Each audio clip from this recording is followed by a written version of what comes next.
Hey, everybody. Welcome to the Wolfe Pack Podcast. This is episode 229. And before we get to today's show, I want to let you know that it is brought to you by Preble Construction, a longtime and much appreciated supporter of the show. So for any of your construction needs, interior, exterior, remodel, whatever it is, call up Dan Preble, search Prebil Construction on Facebook or give it a Google search, and Dan will help you out. He's a man of integrity and a good friend. And if you would like to support the show, every dollar that I raise through podcasting goes directly to an organization called Convoy of Hope that does disaster relief. They are in LA helping with the fires. They are still in the Hawaiian Islands after their fires, which were a long time ago. And that's what sets Convoy of Hope apart, is even after a tragedy has left the headlines, Convoy of Hope does not leave the tragedy. And Convoy, if you're listening, you may not take that line from me. You will have to sponsor the show. Here we go. Let's get to this week's episode. My name is Tyler Wolfe, and I'm your host. And this is episodes 229 of the Wolfe Pack Podcast. And I'm here in the Wolfe Pack home studios, a place where I rarely record my episodes anymore. And I'm going to start with the resource for the episode and then share a few thoughts. And the Wolfe Pack Podcast is the show where if you have something smart to say, somebody probably already said it better. Yes, it's the show where I just share resources. We are constantly consuming stuff.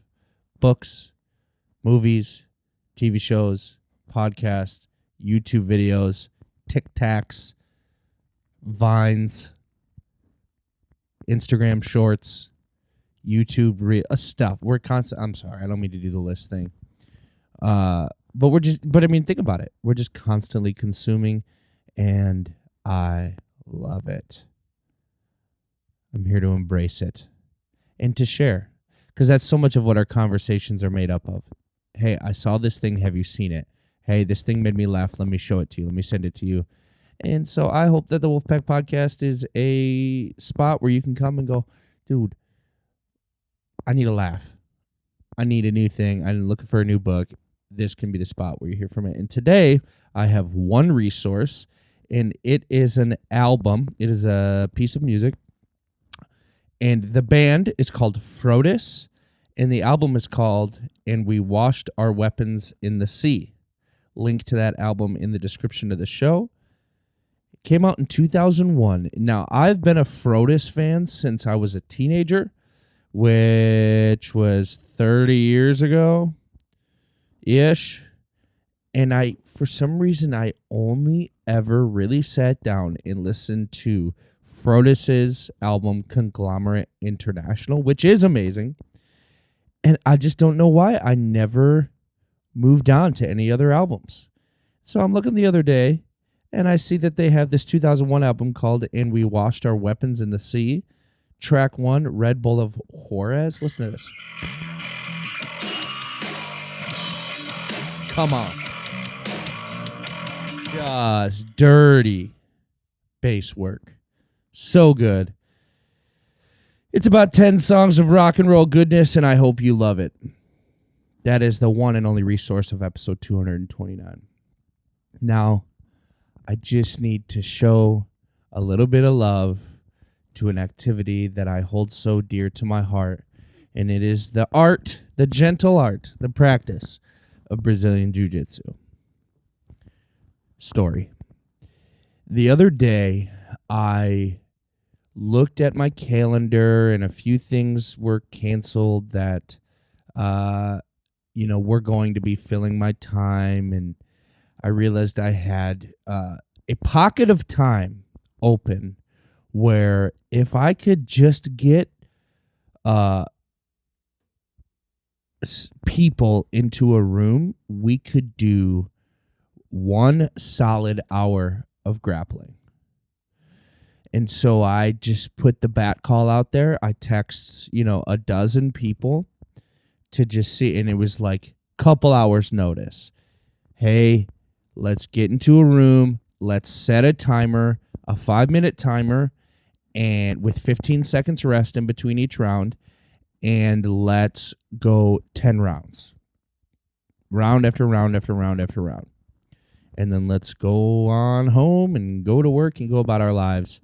But, I don't know why I'm into that idea where I go, it's a quantity thing, and it's, I know for a fact, win, lose, or draw, if you do 10 rounds in an hour, back to back to back to back to back, you're going to get a great workout in.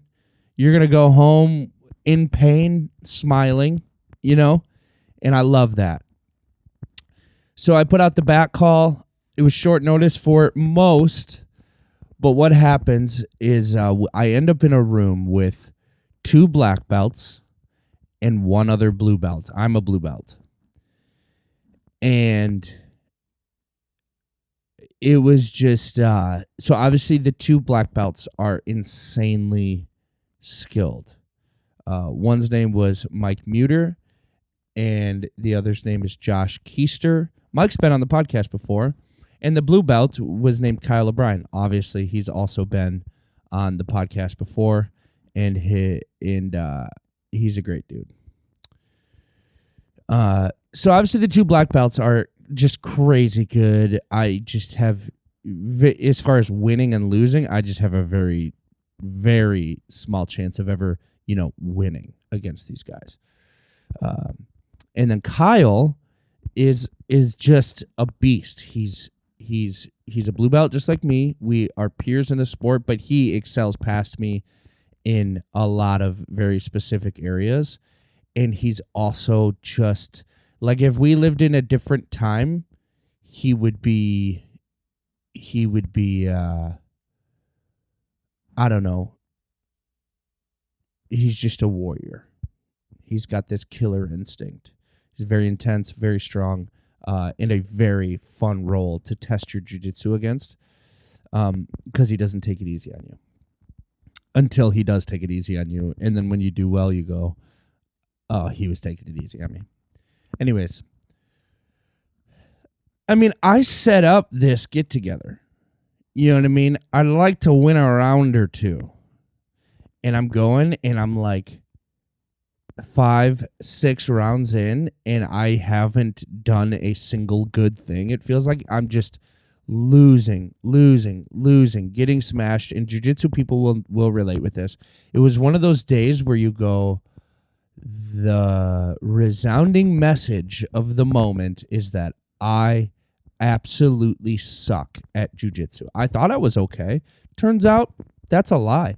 I suck at jiu-jitsu. It was one of those days. And I'm not looking for someone to tell me, no, it's not true, you're so good. I'm just going like, that's a real feeling you have in jiu-jitsu, and that is when, my daily love letter to jiu-jitsu just kind of poured out of my heart and into my mind, where I just thought, I'll be back tonight. I will be back tomorrow, or, in this case, I'll be back there on Thursday, to figure this out and to get better. And I needed that in my life. This thing that smashes you down and forces you to make the choice. Will I get back up? And will I try again? And how easy is it to go through life without willingly stepping into one of those challenges? Whoa, my theme music just scared me. Played in my headphones. How easy is it to go through life and not willingly step into one of those types of challenges, or to not even have the opportunity? But with jiu-jitsu, you have this thing that, yes, you have your days where you're on and you're energetic and you're caffeinated and you do really well, we have this saying, some days you're the hammer and some days you're the nail, and then the extra mantra is, but both are used for building. But yeah, I just don't, outside of bodily injury, which happens, I just don't see what negative could ever come from allowing that sort of challenge into your life, where you willingly walk into a day that makes you feel like the weakest, least technical, worst person in the activity, which forces you into that moment of decision. Will I go again? Like, I legitimately think it's strengthening my will. Maybe my will to live someday. I don't know. Maybe they'll go pull the plug and I'll kick him in the face one day. And they'll be like, oh, he must have not quit when he wanted to a lot in his life. I don't know. Or maybe I'll just die in that circumstance. Who knows? Irregardless, it's a word. I love jiu-jitsu.